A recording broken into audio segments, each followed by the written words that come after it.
السلام علیکم ورحمۃ اللہ وبرکاتہ۔ بسم اللہ الرحمن الرحیم۔ محترم سامعین،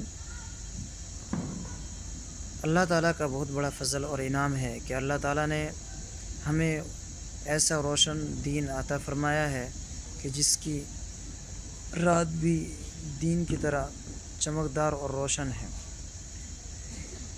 اس دین سے کوئی شخص نہیں بھٹکتا، جو بھی بھٹکتا ہے وہ ہلاک و بربادی ہوگا، اس کے علاوہ کوئی چارہ نہیں ہے۔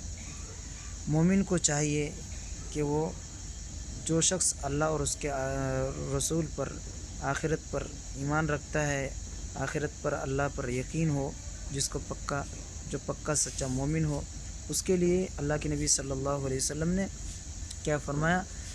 فَلْيَقُلْ خَيْرًا، کہ اس کو چاہیے کہ وہ اچھی بات کہے، خیر ہی کہے، او لیصمت، اگر اچھی بات نہیں کہتا ہے تو وہ خاموش رہے۔ تو مومن کی یہ صفت ہے کہ جب بھی وہ بولے تو خیر کہے۔ خیر اس وقت کہے گا جب اسے کوئی چیز معلوم ہوگی، اگر معلوم ہی نہیں ہے تو خیر کہاں سے کہے گا؟ بھئی شرعی دلائل اگر اس کو پتہ نہیں ہے، شرعی علم اسے حاصل نہیں ہے، تو پھر وہ خاموش رہے۔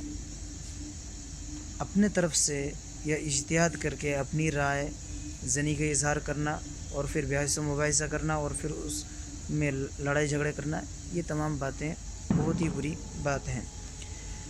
ایک بھائی نے سوال کیا، پھر اس کے بعد کئی بھائی نے پھر واٹس ایپ پر فارورڈ کرتے رہے اس مسئلے کو کہ اگر عورت وضو کر لیتی ہے، اس کے بعد اس کے سر سے دوپٹہ گر جاتا ہے، تو کیا سر کھلنے سے عورت کا وضو ٹوٹ جاتا ہے؟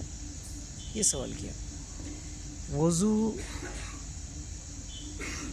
سر ہی نہیں بلکہ جسم کا کوئی بھی اعضاء جس کو چھپانا فرض ہے، جو سطر میں شامل ہے، اگر کھل جاتا ہے اچانک تو اس سے وضو نہیں ٹوٹتا ہے۔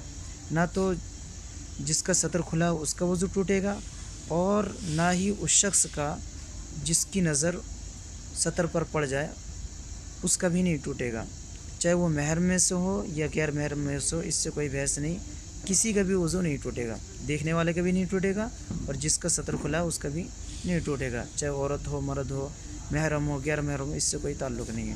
اسی طرح کے ایک سوال شیخ صالح العثیمین سے کیا گیا، انہوں نے بھی اس کا یہی جواب دیا۔ اللہ تعالیٰ سے دعا ہے کہ اللہ تعالیٰ ہمیں قرآن و سنت کے مطابق عمل کرنے کی توفیق عطا فرمائے، اور ذرا سی باتوں کو لے کر اس طرح سے بحث و مباحثہ کرنا اور لڑائی جھگڑے میں مبتلا ہونا، ان تمام بری باتوں سے اللہ تعالیٰ ہماری حفاظت فرمائے۔ السلام علیکم ورحمۃ اللہ وبرکاتہ۔